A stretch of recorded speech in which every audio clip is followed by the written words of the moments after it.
या संप्रदायात येण्याच्या आधी माझं आयुष्य जे होतं ना एखादा तुच्छ माणसासारखा होता. म्हणजे तुम्हाला काय सांगू, वयाच्या 4थ्या वर्षीच आई वारली. म्हणजे त्याच्यानंतर जीवन पूर्णपणे भरकडून गेलं होतं. वडील पण, आम्ही राहायचो डोंबिवली मोठ्या गावात. वडील पण नवनाथ कंपनी एक लोक नवनाथ गँग बोलतात त्याला. कमी वयात जास्त पैसा बघितला घरामध्ये पडलेला, त्याच्यामुळे चुकीच्या मार्गाला गेलो होतो. म्हणजे अशा मार्गाला गेलो होतो का 2-2, 3-3 दिवस बैठकीतनं उठत नव्हतो मी. अरे बाप. हा, नाथ संप्रदायाकडे कसे वळले तुम्ही? सर्वात पहिले प्रश्न असतो, तुम्हाला कोणतं वार आहे? तर मी त्यांना बोलतो, अहो मला हिंदुत्वाचं वार आहे. हा, कारण भगवंत वार माझ्या अंगात यायला माझी तेवढी लायकी नाही. हा, भगवंत ती अग्नी आहे. गुरु गोरक्षनाथ म्हणजे आग आहे, आग. गुरु जालंधरनाथ आग आहेत, कारिपनाथ बचींद्रनाथ अग्नी स्वरूप आहे. तुमच्यासाठी कोणता दैवत सर्वश्रेष्ठ आहे? तर माझ्यासाठी माझ्या आईसारखा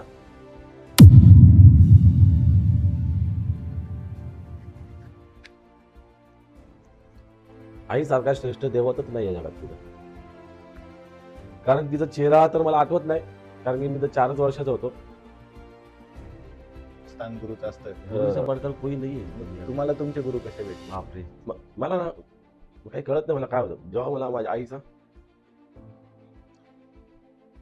आणि गुरूंचं नाव जेव्हा निघतो ना, ते आपोआप आत्मा येतो. आठवतात ते दिवस, काय कुठल्या अवस्थेत मी होतो. जेव्हा पहिली मुलगी झाली, तिच्या हार्टचा प्रॉब्लेम होता. तर जेव्हा ऍडमिट केला ना, सर्व संपून मी इकडून तिकडून सोना नाना गाण ठेवून पण मी माझ्या मुलगीला वाचू शकलो नाही. हा, पण पूर्ण घासत जाऊन तो जो किलोमीटरचा जो चिरा असतो उभा दगडतो, त्याला गाडी लागून तो चिरा उपटून तो चिरा माझ्या इथं लागला त्या खांद्याला. तोंडामध्ये फक्त आई ग आणि गोरख, आई ग आणि गोरख. तर मला वाचव, मरेल मी, हे आई ग मेलो ग मेलो. म्हणतो कुठल्या देवाला आवाज दिला का? बोललो नाही, कुठल्या भगवंताला पण माझा काही संबंध नाही. कुठल्या देवाला म्हणतो गोरक्षनाथ माहितीत का कोण आहेत? जसे ते गोरक्षनाथ कोण आहेत मला बोलायला लागले, माझ्या डोळ्यात पाणी लागायला लागलं, रडायला लागलं. मग मला सांगितलं, हा जो फोटो आहे, तू जेव्हापासून या फोटोकडे बघतो ना, हे गोरक्षनाथ आहेत. म्हणजे तेव्हा मी फक्त रडत होतो. म्हणजे जी एक भगवंतालाच माहित काय झालं तेव्हा. मग त्यांनी मला सांगितलं, तू खूप भाग्यवान आहेस, नशीबवान आहेस. तुझ्या आई वडिलांची वडिलांची पुण्याई असेल म्हणून तुला भगवंतानी दर्शन दिलं. दुसरी गोष्ट अशी, ज्या ठिकाणी माझ्या मुलीला दहन केलं होतं, त्याच ठिकाणाच्या वरती माझ्या गुरु गोरक्षनाथ मंदिर आज.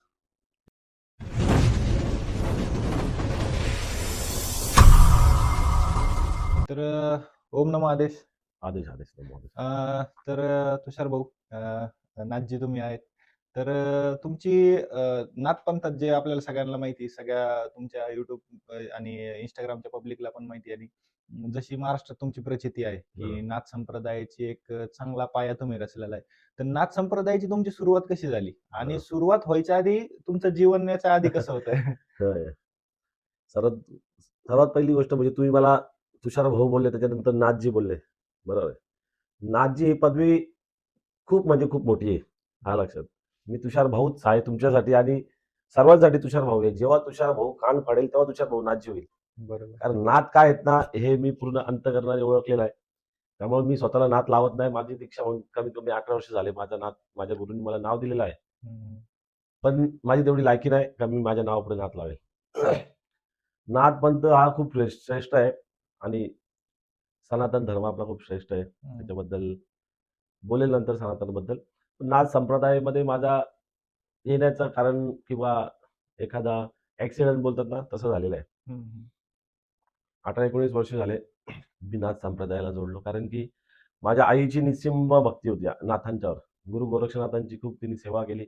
नवनाथ पारायण केले. नवनाथांची त्यांची कुलदेवता त्यांचे नाथ होते. त्याच्यामुळं तिने पहिल्यापासूनच नाथांची सेवा केली. ती माझ्यापर्यंत आली. म्हणून या संप्रदायात येण्याच्या आधी माझं आयुष्य जे होतं ना, एखादा तुच्छ माणसासारखा होता.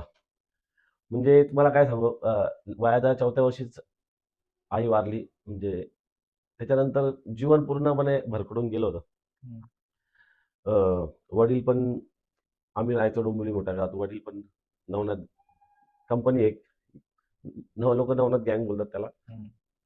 त्याच्यामुळे थोडासा दुर्लक्ष झाल्यामुळे मी वाईट वळणाला लागलो होतो.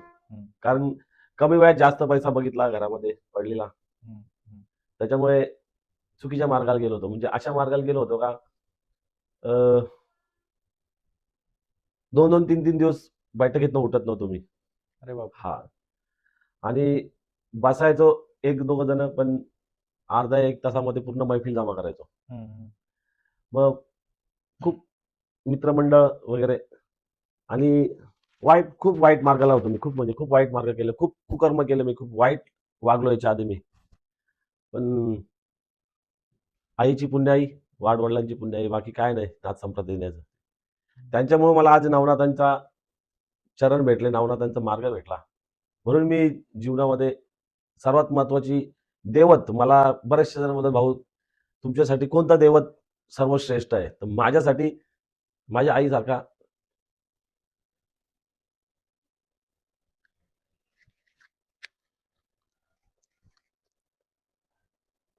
कोणता ठीक.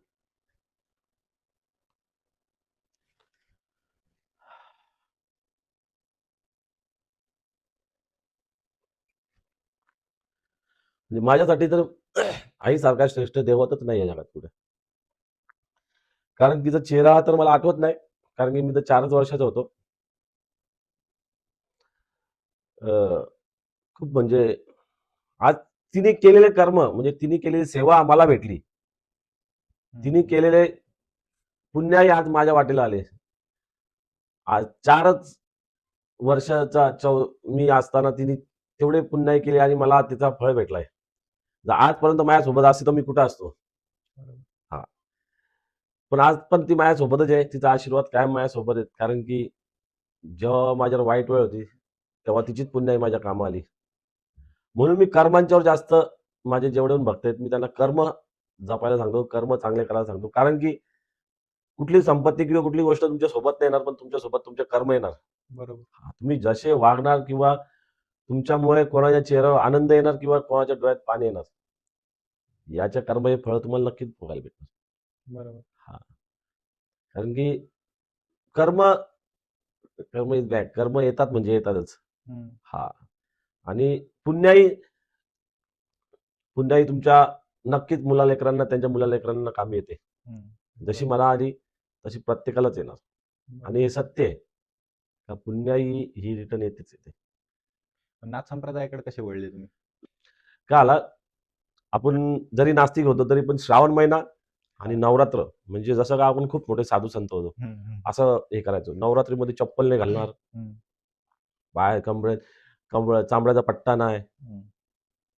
दाढी नाही काढायची, केस नाही कापायचे, नख नाही कापायची. म्हणजे एकदम म्हणजे आईची संन्यासी जीवन. सेवा हां, एकदम. हां, जमिनीवर झोपायचं. हां. सोमवार म्हणजे जसं काय आपण दुसरे महादेवच एकदम भस्म-बिस्म गटारी अमावस्या होती. तर हं. आता बोललो पूर्ण महिनाभर आपल्याला काही खायला नाही, प्यायला नाही भेटणार. बरोबर. तर मग आम्ही 3 दिवस पार्टीला गेलो. हं. म्हणजे गटारीच्या 2 दिवस आधी बोललो कसा गटारीच्या आदल्या दिवशी गेलो, तर 12 वाजेपर्यंत आपण दारू पिणार, मटण मच्छी खाणार. ते आपल्या पोटातच राहणार. म्हणून आम्ही 3 दिवस आधी गेलो. इथं तानसा डॅम आहे. हं. तर आम्ही पार्टीला गेलो. मी होतो, बाळा म्हस्कर होता, माझा मित्र होता हं. आणि एक गोरक्ष सातपुते. आम्ही तिघं होतो. हं. म्हणजे आमच्या त्रिमूर्ती आम्हाला बोलायचे. आज तर आम्ही गेलो. 2 दिवस आम्ही कंटिन्यू आमचा बैठक चालूच होती. खायचा, प्यायचा, झोपायचा, उठायचं, अंघोळ करायची, दात घासायचे, परत चालू. हं. कंटिन्यू 2 दिवस चालू होतं. आम्ही 12 वाजले, श्रावण चालू होणार म्हणून आम्ही निघायची आमची तयारी चालू झाली. हं. तर आम्ही तानसाला होतो. तानसावरून एक मित्र होता. मग त्याला वाड्याला सोडलं नाक्यावर हं. आणि मग आम्ही रिटर्न आलो. तर कमीत कमी 2:30-3चा सुमारास तिथं नांदगाव म्हणून चिंचवली गाव आहे, हं. चिंचईपाडा. हं, हं. तिथं टर्न आहे आणि खाली दरी आहे अशी. हं. व पाण्याचा नाळा असतो ना मोठा, हां. तो नाला होता. तर टर्नला आहे ना मला ती गाडी कंट्रोल नाही झालं. कंट्रोल नाही कारण की एवढा दारू पिलो होतो काही समजलंच नाही. हं. तर टर्नमध्ये माझी गाडी स्लिप मारली आणि गाडी घेऊन मी स्लिप मारली आणि मी घासत-घासत रोडला पडले. पूर्ण घासत-घासत जाऊन तो जो किलोमीटरचा जो चिरा असतो उभा दगड तो, हं. त्याला गाडी लागून तो चिरा उपटून तो चिरा माझ्या इथं लागला या खांद्याला. बाप! इथून इथं लागून चिरा मी आणि गाडी खाली. पण माझ्या मागे जो बसलेला गोरख तो पोरगा रोडवरच पडला हं. आणि आम्ही गेलो खाली. हं. खाली पडलो तर तेवढं मला आठवलं का फक्त गाडी आपली झाली. नंतर माझ्या तोंडामध्ये फक्त आई ग आणि गोरख, आई ग आणि गोरख. हे गोरख त्याला शिवाय द्यायचं XYZ काय बोललं असेल ते, का मला वाचव, हम्म. तर मरेल मी, हे आई ग मी मेलो ग मेलो ग. तेव्हा ना साक्षात भगवंतानी मला वाचवलं तेव्हा. माझा आणि त्या गोरक्षनाथाचा काहीच संबंध नाही. गोरक्षनाथ कोण होते, कसे दिसायचे मला काहीच माहित नाही. पण त्यांचं नाव घेऊन बिंबीच्या देठापासून आवाज देत होतो. आणि त्यांनी मला तेव्हा त्या संकटातून बाहेर काढला. वाचवलं. हा. नाही तर मला नाथ संप्रदाय मध्ये गोरक्षनाथ आहेत, हम्म. कानिपनाथ आहेत, बद्रीनाथ आहेत, हे मला माहित नव्हतं. फक्त नवनाथ माहित. कारण की आमच्याकडे डोंबिवलीला घरी पण नवनाथांचं मंदिर, बंगल्यावर पण नवनाथाचं मंदिर, मोठ्या गावात पण नवनाथाचं मंदिर. खेळणं उठणंच आमचं माझं नवनाथाचं मंदिर, पतंग उडवायचं वगैरे. बरोबर. त्याच्यामुळे त्या शक्तीशी लहानपणीपासून कनेक्ट होतो. हम्म. पण आईने केलेली ती पुण्याई, आई नाही येऊ शकली तर भगवंताच्या रूपात तिने मला. आणि त्याच्यानंतर मग हा जो याचे 3 तुकडे झाले होते या हाडाचे. हा एक वरतीच आहे. हा. हा जोडतच नव्हता माझा हाड. हम्म. जोडला का परत काय ना काय नाटक करायचं आणि परत हे व्हायचं. हम्म. ते पुढे स्थान आहे नाथांचं एक. माझ्या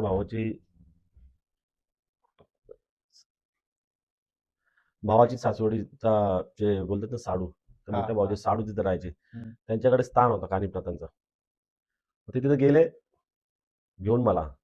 मग तिथे ना गोरक्षनाथांचा एकदम छोटा फोटो होता, त्रिशूळाला लावलेला. तिथे बसलो आणि त्यांच्याकडे पहिले मी कशा अवस्थेत जायचो माहिती आहे का? त्यांच्या गावात कधी हल्दी असल्या ना, तो पूर्ण माखलेला असायचो चिखलामध्ये. कारण हल्दीमध्ये म्हणजे एवढे एरियामध्ये आपला वेगळा दबदबा होता. मग ते पाणी अंगावर घ्यायचं, मग ते लोळायचं, नाचायचं वेगळं. मग तशा अवस्थेत पहिले त्यांच्या घरी जायचो. हा. तेव्हा मला माहित पण नव्हतं की यांच्या घरात देवारा आहे का, स्थान आहे. तिथे गेलो, तो हातात ते हे पट्टा बांधलेला. मग तिथे गेल्यानंतर मग आमचा नंबर आल्यानंतर असं बसलो वगैरे. ते त्यानं विचारलं, बाबा याचा असं ऍक्सिडेंट झालता. तिथून त्याचा हातच नाही जोडत. किती डॉक्टर केले, हे केले, ते केले. माझं ना ते बोलता बोलता मला त्या त्रिशूळाकडे लक्ष गेलं. हा. ते मला विचारत होते काय काय काय काय, मला समजत नव्हते काय मला काय बोलतात काय नाही.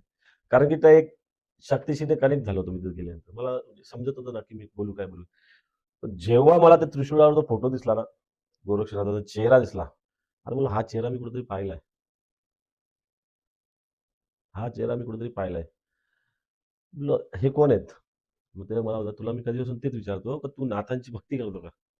बोले नाथ, नवनाथ मला माहित आहेत, पण नाथांची भक्ती म्हणजे मला समजलं नाही तुम्ही काय बोलता. मग त्यांनी मला विचारला, तुला कुठल्या देवाची भक्ती शक्ती आहे का तुझ्याकडे, कुठली सेवा करतो का? बोललो नाही, मी अशा कुठल्या देवाची सेवा वगैरे करत नाही. श्रावण महिना पाळतो आणि आपली एक नवरात्र पाळतो, बस. बाकी मला काहीच माहित नाही. बोलतो कुठल्या देवाला आवाज दिला का? बोललो नाही, कुठल्या भगवंताला कोण, माझा काही संबंधच नाही, तर मी कुठल्या देवाला आवाज देतो. बोललो गोरक्षनाथ माहित आहेत का कोण आहेत? जसे ते गोरक्षनाथ कोण आहेत मला बोलायला लागले, माझ्या डोळ्यात पाणी झालं लागेल, तिथं रडायला लागलो तिथं. मग मला सांगितलं, हा जो फोटो आहे, तू जेव्हापासून या फोटोकडे बघतो ना, हे गोरक्षनाथ आहेत. म्हणजे तेव्हा मी फक्त रडत होतो, म्हणजे जी एक भगवंतालाच माहित काय झालं तेव्हा. मग त्यांनी मला सांगितलं, तू खूप भाग्यवान आहेस, नशीबवान आहेस, तुझ्या आई वडिलांची वडिलांची पुण्याई असेल म्हणून तुला भगवंतानी दर्शन दिलं. तुम्ही मला विसरला चालेल चालेल, पण त्या भगवंताला कधी आयुष्यात विसरू नका. कारण की नाथ नाथ आहेत, त्यांचा नाद नाहीये. मग आता जसं म्हणतात की नाथ संप्रदायात गुरु म्हणजे सर्वात उच्च स्थान गुरुचं असतं. गुरु से बढ़कर कोई नहीं है मग दुनिया में. तुम्हाला तुमचे गुरु कसे भेटले? बापरे. मला ना काही कळत नाही मला काय होतं, जेव्हा मला माझ्या आईचा आणि गुरूंचं नाव जेव्हा निघतो ना, ते आपोआप डोळ्यात पाणी येतो. आठवतात ते दिवस, काय कुठल्या अवस्थेत मी होतो. जरी मला नाथांची भेट झाली, जरी मी नाथ सेवा चालू केली, पण माझी अवस्था कालांतराने अशी झाली होती का माझे कुकर्म माझ्यावर आले होते. 2-2 गाड्या घेऊन फिरणारा माणूस, जेव्हा पहिली मुलगी झाली, तिला जेव्हा ऍडमिट केलं, धीरूभाई अंबानी हॉस्पिटल मुंबईचा सर्वात मोठा लहान मुलांचा, तिच्या हार्टचा प्रॉब्लेम होता. त्या 14-15 दिवसामध्ये मी पूर्ण संपून गेलो. तिला जेव्हा ऍडमिट केलं ना, तेव्हा मी पूर्ण संपलो. असं संपलो का 13-14 तोळा सोनं घालून फिरायचं, 2-2 गाड्या आणि पोरं ना प्रवाह, म्हणजे हळूहळू कमी केलं होतं. पण जी मैत्री साथ नव्हती संपली. मग जेव्हा आजारी पडली, म्हणजे जेव्हा मुलगी झाली आणि तिला जेव्हा ऍडमिट केलं ना, दिवसाला 40-50 हजार रुपये जायचे. इंजेक्शनला 30-30, 40-40 रुपये जायचे. हं. असं करता करता 14-15 दिवसात माझ्याकडे जेवढा होता, सर्व संपून मी इकडून तिकडून सोना नाणं गहाण ठेवून पण मी माझ्या मुलगीला वाचू शकलो नाही मी. बरोबर. हा, 15-16 दिवशी माझी मुलगी गेलीच. आणि दुसरी गोष्ट अशी, ज्या ठिकाणी माझी मुलीला दहन केलं होतं, हं. त्याच ठिकाणाच्या वरती माझ्या गुरु गोरक्षनाथ मंदिर आज. ह्या जागेचा माझा काही संबंध नव्हता. ह्या जागेवर आम्ही दारू प्यायला बसायचो त्यावेळेस.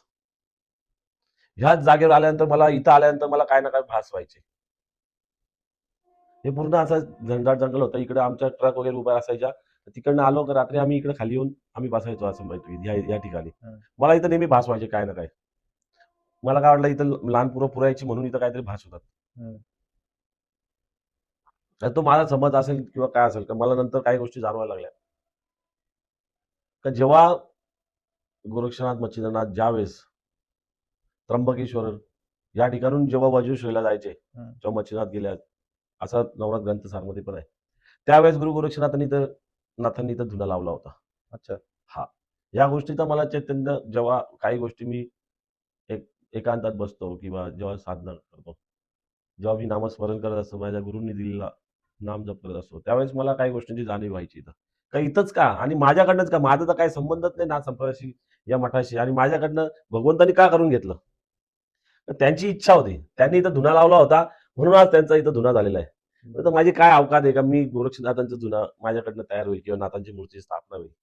आणि मी कधीच या याच्यात नसतो का काही गोष्टी मी करतो. आपण कुठलीच गोष्ट करत नाही. भगवंताने आपल्याला निवडलेलं आहे. बरोबर. हा, का तू हे कर, तू ते कर, तुझं कार्य हे, तुझं कार्य. प्रत्येकाचं कार्य वेगळं आहे. प्रत्येकाचा आवाज वेगळा, प्रत्येकाचा भगवंतानी प्रत्येकाला फिंगरप्रिंट वेगळी दिलेली आहे. कशी रचना असेल त्याची, त्याच्यावर ऑब्जेक्शनच नाही घ्यायचं कधीच लाईफमध्ये. का मी एवढी देवाची सेवा करतो तरी माझ्या सोबत आहे का? हं. प्रत्येक जण सेवा करतो म्हणून प्रत्येकासोबत चांगलं लगेच घडतं असं नाही. काही तुमचे कुकर्म आहेत, ते पण माणसालाच भोगायचे आहेत. कर्म चुकीचे केलेत, ते पण भोगायचे आहेत. वाढवांचे जे आहे ते पण आपल्यालाच भोगायचे.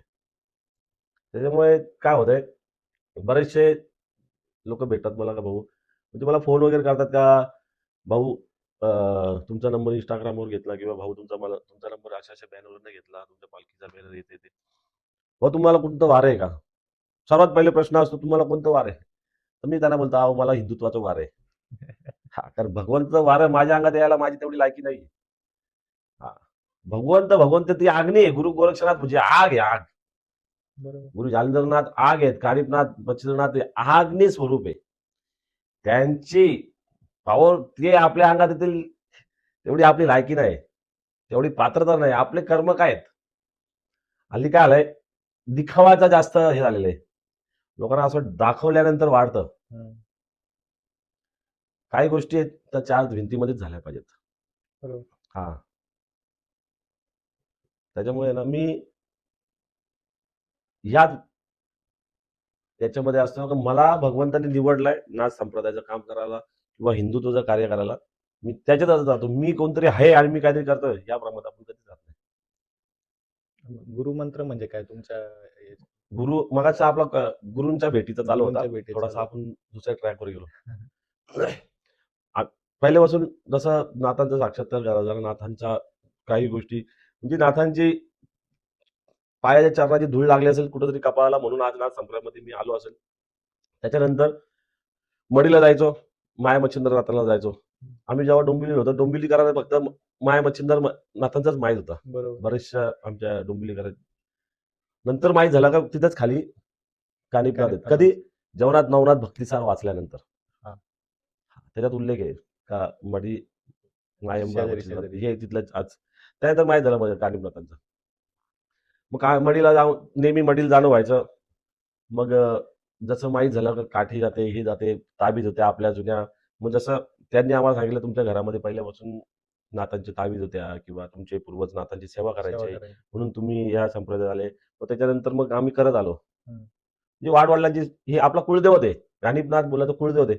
मी तुम्हाला ह्या गोष्टीवर पण बोलेल. कानिफनाथ, गोरक्षनाथ आणि ह्या गोष्टींना मी खूप फेस केलेलं आहे आजपर्यंत. मी नंतर बोलतो. आज गुरूच्या विषय आला म्हणून मी गुरूंच्यावर चर्चा करतोय. मग आम्ही मडीला जायचो. मग पहिले कसा आदिनाथ गुरु सकाळ सिद्धांत मच्छिंद्र तयार मुख्य शिष्य मच्छिंद्र बोलतो गोरक्ष गोरक्ष मला काही नाही. काही नाही. मग पहिले कुठे जायचो? खाली रुद्रेश्वरला. हं. आदिनाथांना भेटायचा, नंतर मच्छिंद्रनाथांना भेटायचा. तिथं मच्छिंद्रनाथांच्या खाली गोरक्षनाथाचं स्थान आहे. गोरक्षनाथांना भेटायचं. नंतर कानिफनाथांना भेटायचं. बरोबर.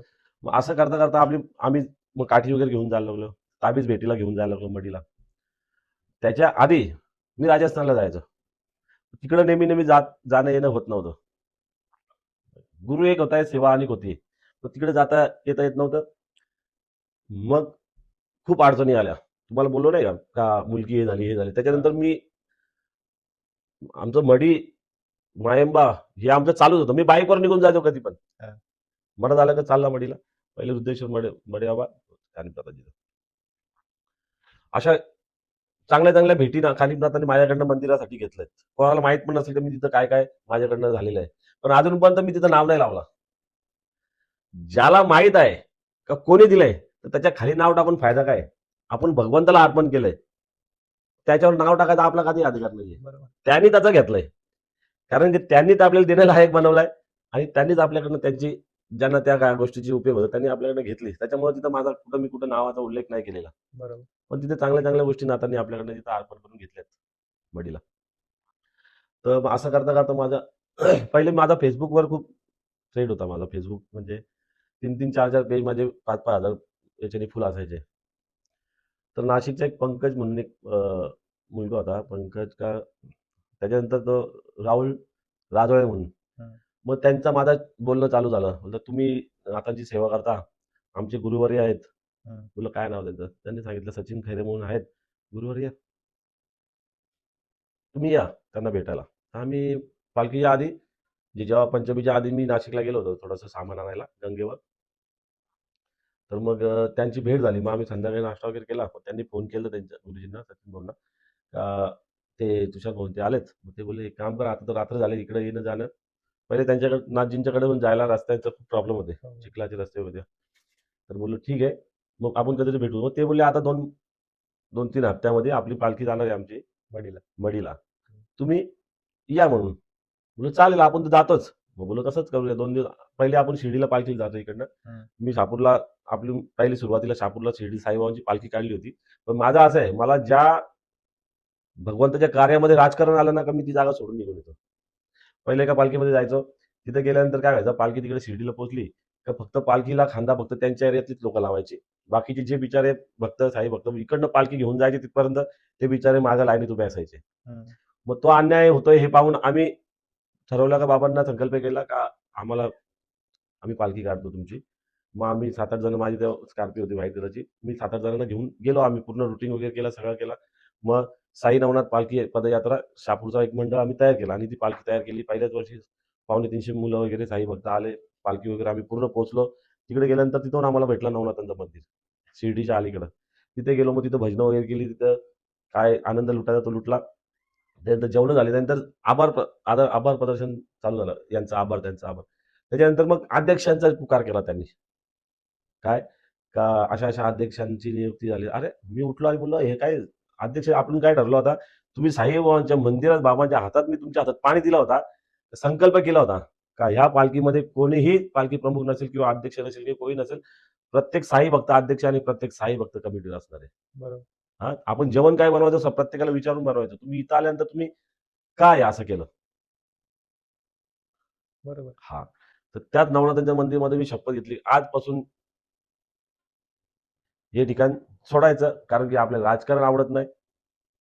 तर मग तिथून मी त्या पालखीला पण त्याच नवनाथांच्या मंदिरात बाबांचा आदेश घेतला. म्हणलं आजपासून कुठल्याच प्रकारच्या ह्या गोष्टींमध्ये पडणार नाही. तुझा नाम माझ्या ओटी कायम राहील. तिथून त्या पालखीचा आदेश घेतला. शिर्डी गेलो, दर्शन घेतलं, घरी आलो. काय माहीत आजपर्यंत माझं जाणं होत नाही. पण त्याच्यानंतर मग हा प्रवास चालू झाला. हं. कोणता? जो ॲक्सिडेंट होणे हे हं. त्याच्या आधीपासून मी पालखी म्हणजे भगवंताच्या ह्याच्यात होतो, पण नाथ माहीत नव्हते. तिकडे पण शिर्डीला जाताना ना सकाळी दर्शन वगैरे झालं का येऊन त्या पायरीवर बसायचो. हम्म. पण नंतर माहित झालं का ज्या पायरीवर मी ते इडली खात बसायचो तीच पायरी कालीपदाचं मंदिर होतं. कधी समजलं जेव्हा सगळ्या गोष्टी समजून घेतल्या. समजल्यानंतर, जेव्हा लग्न झाल्यानंतर जेव्हा दर्शनाला गेलो होतो हम्म. तेव्हा तसं तिकडनं बाहेर निघालो. मग ते भेटलं. त्यानंतर बोलला अरे इथं तर इडली खायचो. नंतर ते बघितलं ते कालीपदाचं मंदिर होतं. म्हणजे नंतर नाथ भेटले आणि नाथांनी पूर्ण आयुष्य बदलून टाकलं. म्हणून आज पण तुषार वेकंडे नाथ भक्तच लावतो, कारण की नाथांच्या भक्तीमध्ये काय आहे ना, हे चांगलं मी अभ्यास घेतलेला आहे. हा. आणि अनुभवासारखा कुठलाच गुरु नाही. मग परत विषय आपण वळलो. गुरुवर. हा. त्यानंतर मग ठरवलं आम्ही मग गुरूंची नाशिकला भेट झाली त्या पंकज भाऊंची आणि राहुल भाऊंची राजोळे. त्यांच्यामुळे मला माझे सतनाजी गुरु भेटले. मग तिकडनं आम्ही ठरवलं, बोललो आता जाऊ यांच्या पालखीमध्ये 2 दिवस तरी राहू, कारण की आपल्याला माहिती आहे ना पालखी कधी पोहोचते 1 दिवस एक आधी. दिवस आधी.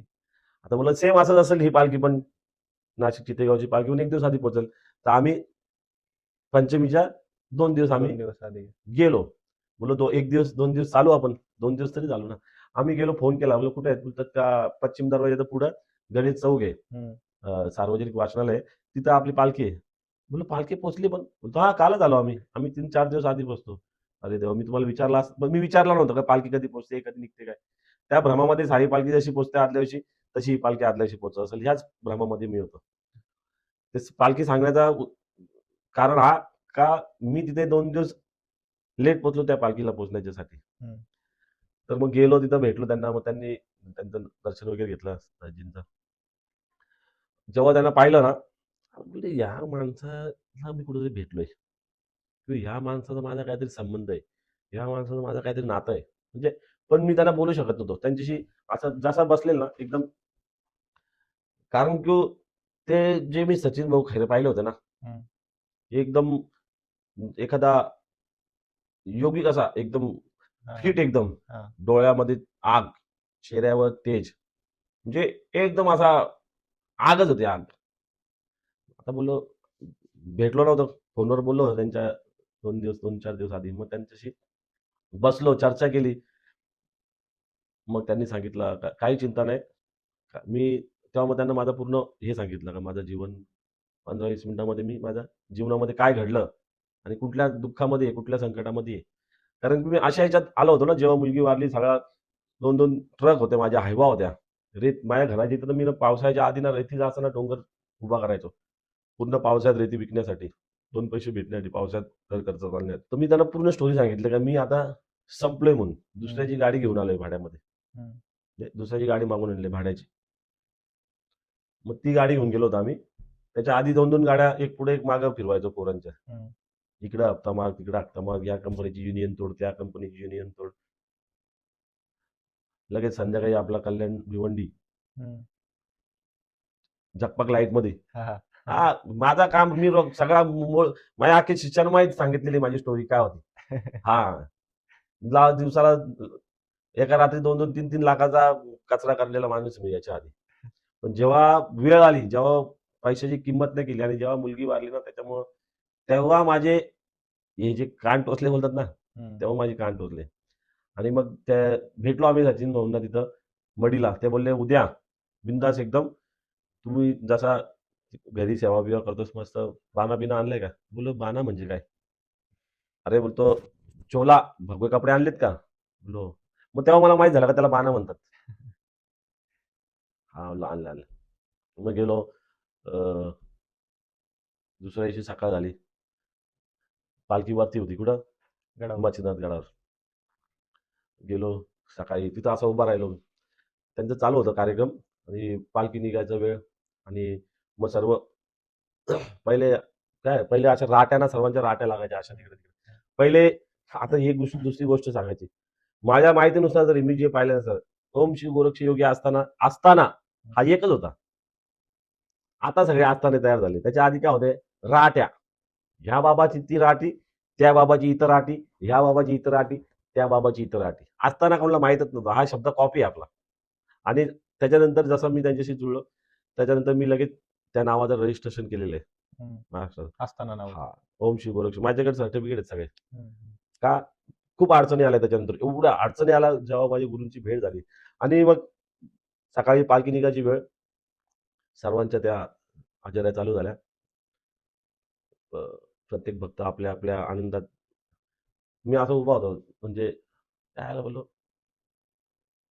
मी पण जाऊन आनंद लुटायला पाहिजे होता. म्हणजे असं मनातलं मत फक्त बोलतो.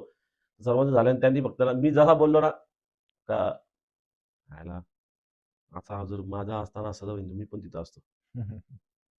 मी जसा बोललो आणि त्या माणसाने लगेच माझ्याकडे असं बघितलं. मी फक्त बोललो, लगेच सचिन भाऊंनी ना डायरेक्ट नजर अशी माझ्यावर टाकली, डायरेक्ट अशी. जसं का मी बोललो आणि त्यांना ऐकायला गेलं. ह्याला बोललो हो तर चल इथं उभा राहा. आणि मग गेलो, उभं राहिलो. त्याच्यानंतर काय झालं काय नाही हे भगवंताला परमेश्वरालाच माहित. पण जेव्हा मी माझ्या भानावर आलो, तेव्हा मी त्यांच्या मिठीत होतो. अरे वा. हा, मी त्यांच्या मिठीत होतो आणि माझ्या डोळ्यात अश्रू होते नंतर. मला ते बोलले, जे मला पाहिजे होतं, जे मी एवढे दिवस शोधत होतो ते मला भेटलं आज होतं. काय बोलले, शोधत होते ते भेटला.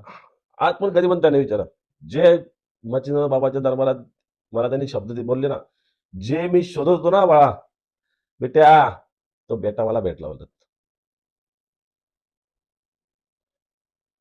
आणि मी पण त्यांना बोललो, लहानपणीच आई गेली, वडील असून पण नसल्यासारखे होते, आजपासून माझा मायबाप तुम्ही आहेत.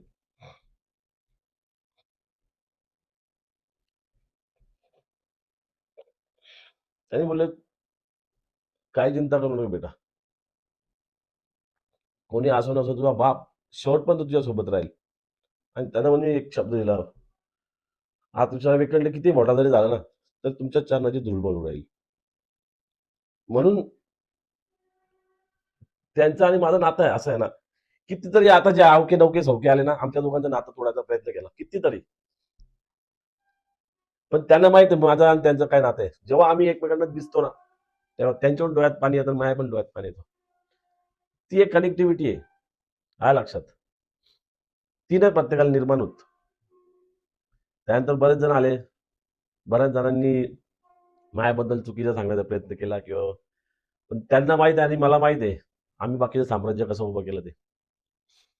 जेव्हा माझं काम होतं सोशल मीडियावर, मी पहिल्यापासून ऍक्टिव्ह होतो.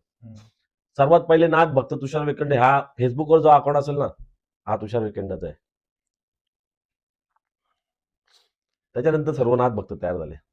आनंद आहे आपल्याला. मला तर एवढा आनंद आहे ना, का आज नाथ संप्रदायाचा झालेला प्रसार हा पाहून मला खूप आनंद होतो. हा, जेव्हा सुरुवातीला जायचो, अर्ध्या एक एक तासानंतर एक काठी यायची कानिफनाथांना भेटायला, मच्छिनाथांना भेटायला. जेव्हा आम्ही जायचो सुरुवातीपासून, आज जो नाथ संप्रदाय प्रसार पाहून खूप आनंद होतो. आणि अजून खूप प्रसार व्हावा, खूप भक्त तयार व्हावे नाथांचे, आणि नाथ संप्रदायाचा प्रसार पूर्ण जगामध्ये उतरावा. त्यांनी मला निवडलंय, या गोष्टीचा मला खूप आनंद होतोय. नाथांनी मला माझ्यासारखा नास्तिक माणूस आज कुठे व्यक्तिमत्व करतोय. बरोबर आहे. मला गुरु मंत्र, ज्या दिवशी गुरुंनी मला गुरुमंत्र दिला, ज्या दिवशी माझ्या पंचतत्वाचा पेला माझ्या अंतकरणात गेला, जेव्हा माझे कान फुंकले, माझा अंधकार जो होता माझ्या आयुष्यामध्ये, तो पूर्णमय आजपर्यंत आज सगळं तेजस्वी झालेला आहे. पूर्ण चैतन्य निर्माण केलेलं आहे. आणि चैतन्य निर्माण करण्याचं कार्य आहे भगवंताचं नाहीये, हा गुरुच आहे. गुरु तुम्हाला भगवंताची भेट करून देतो. का खरं भगवंत कोण आहे? आपण बोलतो ना, गुरु श्रेष्ठ का देव श्रेष्ठ. देव तर श्रेष्ठच आहे, पण खरा भगवंत कसा ओळखावा हे गुरु दाखवतो. बरोबर. हा, गुरु दाखवतो का खरा भगवंत काय आहे, खरा आनंद कशामध्ये, खरी तत्व काय, खरं प्रेम काय, आणि खरं संप्रदाय काय, सनातन काय, हे गुरुच मार्ग देत असतो. ते कहावत आहे, पाणी पिओ तो छान के, गुरु करो तो जान पहचान के. गुरु एकदाच होतो. बरोबर. आयुष्यामध्ये गुरु एकदाच होणार. जो गुरु तुम्हाला पंचतत्वाचा प्याला पाजणार, जो मांडीवर बसून तुम्हाला कान मंत्र देणार. जसा एका पोराचा बाप एकच होऊ शकतो ना, तसा देहाला गुरु एकच होऊ शकतो. त्याच्यानंतर तुम्ही कोणाच्या पण जाऊन मांडीवर बसा किंवा कोणी पण दत्तक घेऊ दे. पण तो रक्त ना त्या बापाचाच राहतो त्या शरीरात. जे आजकालचे काय झालंय माहिती आहे का? दिखाव्याची भक्ती झालेली आहे. हं. एखादा गुरु 5-6 वर्ष त्या गुरुकडनं सगळं शिकून घ्यायचं, का नाथ संप्रदाय काय आहे? हे काय आहे? ते काय आहे? आदेश कसा उठवायचा? शंभू आदेश काय आहे? नाथ संप्रदाय केल्यामध्ये साधू लोकांच्यात गेल्यावर कसं बसायचं? कसं उठायचं? हे एखाद्या गुरुकडनं शिकून घ्यायचं आणि त्याच गुरुला पाठ करायची आणि दुसऱ्या गुरुकडे जायचं आणि मग त्या गुरुसमोर असं दाखवायचं का तो खूप महान आहे, सगळं येतंय. खूप याला सगळं येतंय. पण आता त्यांना नाही बोलावं काय, पण त्याला बनवलंय कोणी? हा, त्या शेंबड्याला नाक पुसायला येत नव्हतं. हा, त्याला तुमच्यात बसवायला शिकवलं, त्याचा पण काहीतरी विचार करा ना. त्याला बनवलंय कोणी? हा कसा काय इथपर्यंत आला? हा, अरे ज्या माणसाने याला 5-6 वर्ष लहानाचा मोठा केला, याला सर्व ज्ञान दिलं, हा त्याला सोडू शकतो, तर ह्यो तुम्हाला किती दिवस पकडून राहील? हा, बरोबर. बरोबर आहे का नाही? असे किती गेले? माझ्याकडनं गेलेला मी परत विचारतच नाही.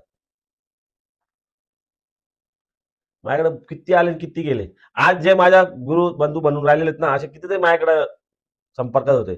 पण मी माझ्या गुरूंकडे पाठवलं. म्हणलो माझ्यापेक्षा ते श्रेष्ठ आहेत. तुम्ही त्यांना भेटा, त्यांच्याकडून ज्ञान घ्या. मी लगेच ओळखतो की माणूस आपल्याला जरी आपल्या याच्यावर बसला, तरी हा माणूस नंतर दुसरीकडे जाणार आहे. दुसरीकडे जाण्यापेक्षा त्याला माझ्याच गुरूच्या पाशी ठेवतो ना. बरोबर. काय वाटतं तुम्हाला? मला नाही फरक पडत का माझ्याकडे आला किंवा माझ्या गुरूंकडे आला. माझ्या गुरूंनी मला तयार केलंय. बरोबर. माझ्याकडचा माणूस जर त्यांच्याकडे गेला तर मला आनंदच आहे. मला नाही दुःख होत का मला कोणी छोटा समजतोय किंवा त्यांना मोठं. ते आपल्यापेक्षा मोठेच आहेत. गुरु गुरु होत आहे. चेला चेला होत आहे. बापाची चप्पल फाट यायला लागली म्हणजे बाप नाही होऊ शकत हो. बापाने काय कष्ट आणि काय यातना सहन केलं ते बापालाच माहित असतं.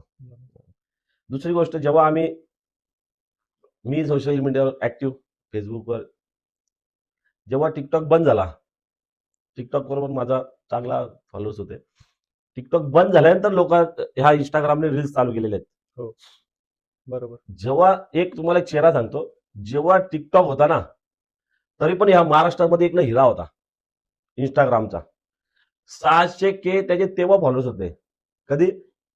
TikTok चालू जेव्हा टिकटॉक होता तरी पण त्याच्या इंस्टाग्रामला 600K फॉलोअर्स आहे. 6 लाख. विचार करा. कोण होतं? तुम्हाला माहिती असेल, म्हणजे त्याला माझ्या बारक्या भावासारखा समजतो मी. हं. नोबिता म्हणून आहे. एकदम गरीब घरातला पोरगा.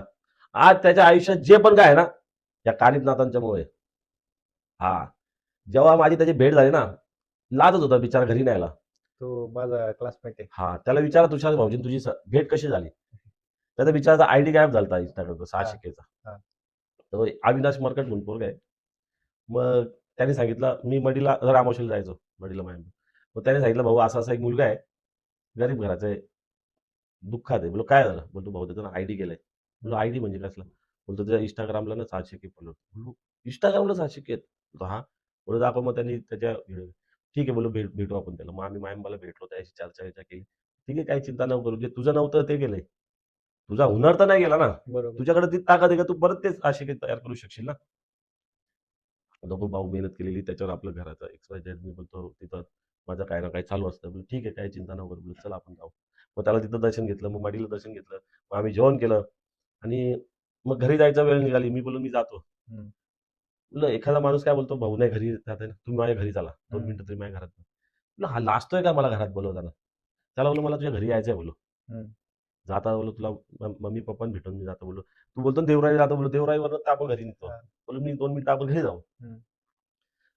भाऊ, आई मामाकडे असेल किंवा मग पप्पा कामावर गेले असेल. बोललो काय मला मला तुझ्या घरी यायचंय ना. हं. झालो घरी जाऊ बोललो, काही चिंता नको करू. चल बोलतो ठीक आहे. त्यांनी पण मग म्हणजे तो लाजत होता मला त्याच्या घरी न्यायला. हं. मग त्याच्या घरी गेलो, मी घर बघितलं याचं. आम्ही बसलो बाहेर. अरे बोललो तू हे तुझं घर आहे म्हणून तू लाजत होता ना बोललो घरी आणायला मला. हं. तर त्या डोळ्यात थोडंसं अश्रू आले असे. लपवले त्यांनी. नाही, नाही, नाही बाबा असं काय नाही. बोललो काही चिंता नको करू बोललो. सगळं व्यवस्थित बोललो. काही चिंता करू नको बोललो. तुझी आयडी पण येईल. हे घर काय आहे? घर परत नवीन बनून जाईल बोललो तुझं. काय तुझ्या मनातले स्वप्न पूर्ण होतील. कुठे काय चिंता करतो? तुझा हुनर आहे ना तुझ्यामध्ये. काय माहित काय भगवंतानी मला जे बडेबाबांच्या इथं मच्छिंद्रनाथांच्या इथं मला बडेबाबांच्या इथून मला शाल दिली होती आणि मच्छिंद्रनाथांच्या इथून मला नारळ दिलेला. हं, त्याला माझ्या काय मनात आलं काय माहित. हं. म्हणलं जाऊ दे हा श्रीफळ मच्छिंद्र हे याला देऊन टाकू.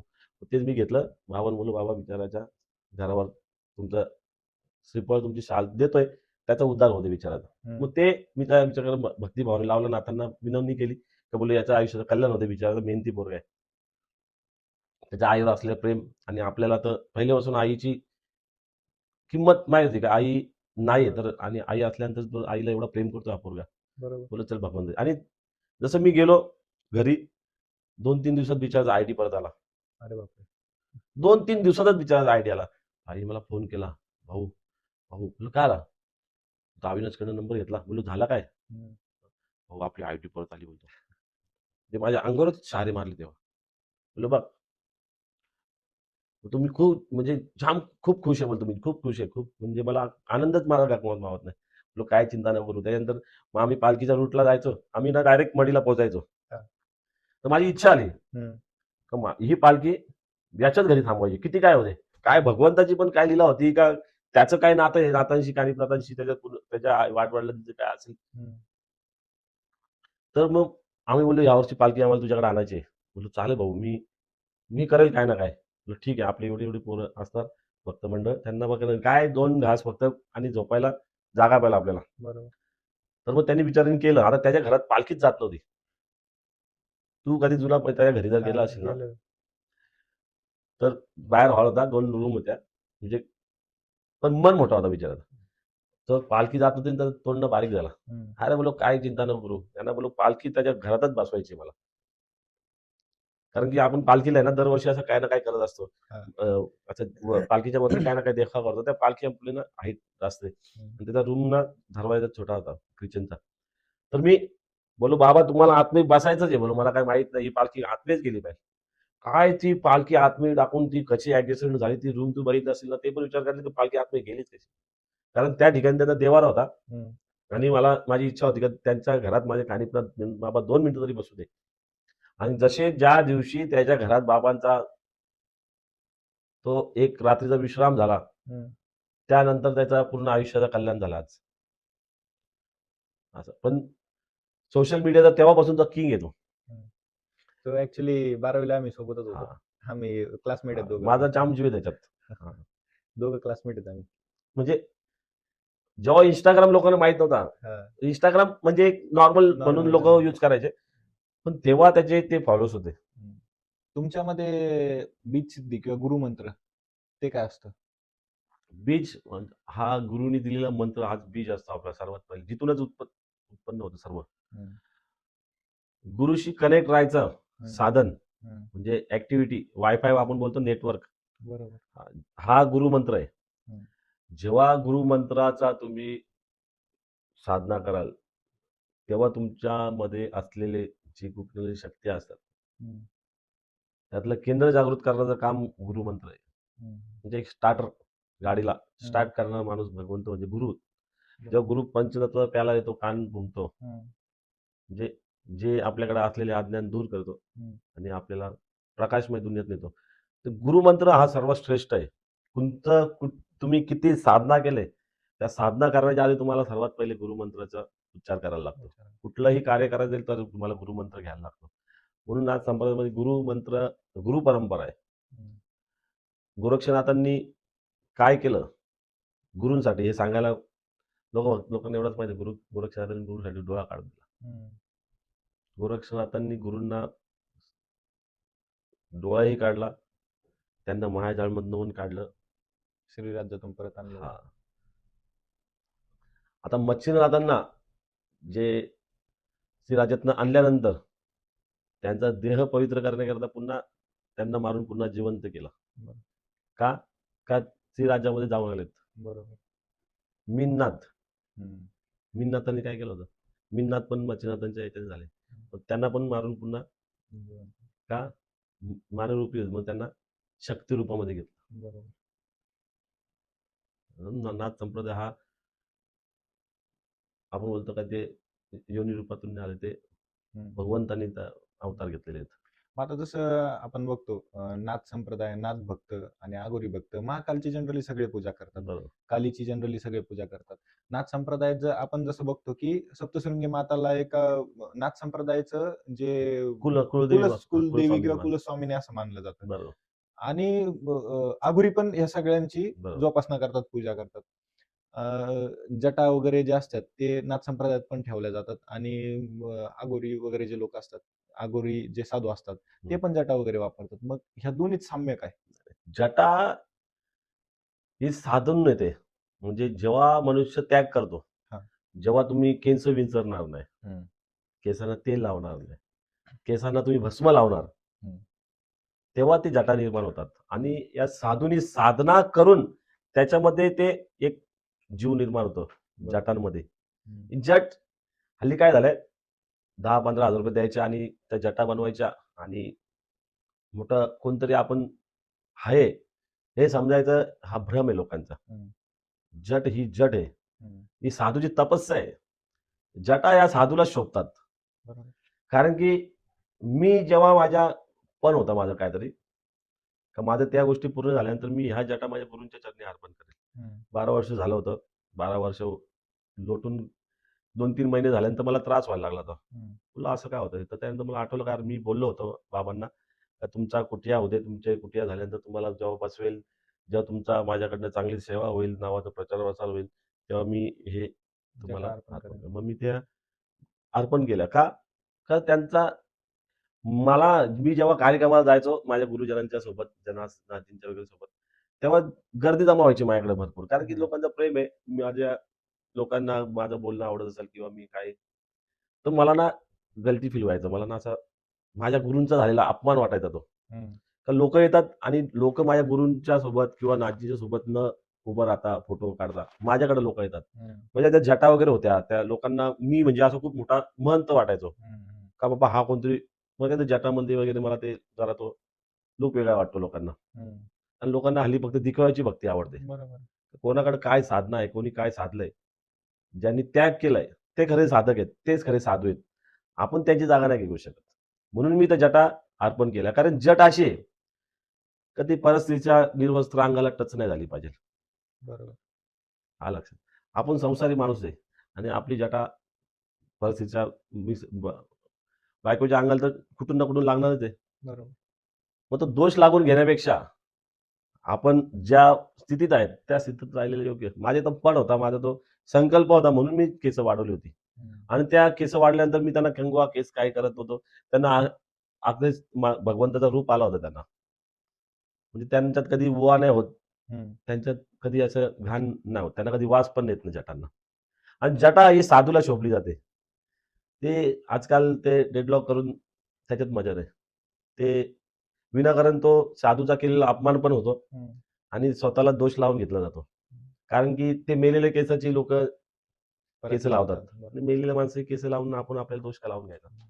प्लास्टिकचे पण येतात, ते पण येतात. पण साधू साधना करून त्या जटांना तो एक रूप निर्माण होतो. त्याच्यामुळं जटा ही नेहमी साधूला शोभून दिसतात. आणि हं. साधूचा तो लेणं आहे तो. साधूचा तो लेणं आहे, त्यांचा तो त्याग आहे वर्षाचा, केलेली तपस्या आहे त्यांची. बरोबर.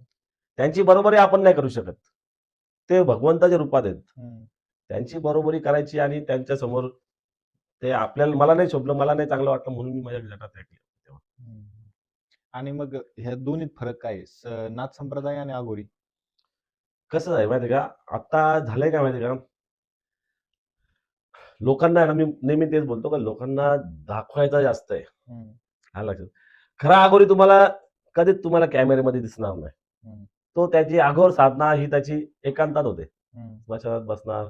मग तो त्याचा शिव आणि शव हां. एकरूप समजतो तो. हं, त्याला ती जागा प्रिय वाटते हं. मंदिरापेक्षा. कोणाला? अगोरी. एका अघोरी साधूला, हं, साधकाला. पण हल्ली काय झालंय, काळे कपडे घालायचे, मनमुखी तयार व्हायचं. हं, गुरु नाही, काय नाही. काळे कपडे घातले, ₹5-50 मुंडमाळा घालायची, 15-20 हजारच्या डेडलॉक बनवायच्या हं, आणि लोकांना सांगवायचं की मी अघोरी आहे. हं, माझ्या नादी लागू नका. तुमचा निर्वंश करून टाकीन. आलं लक्षात. एखाद्या बऱ्याचशा माझ्याकडे कंप्लेंटी होत्या. पण मी कर्मावर जास्त विश्वास ठेवतो. बोललो ज्याच्या कर्म तो भोगेल. हं.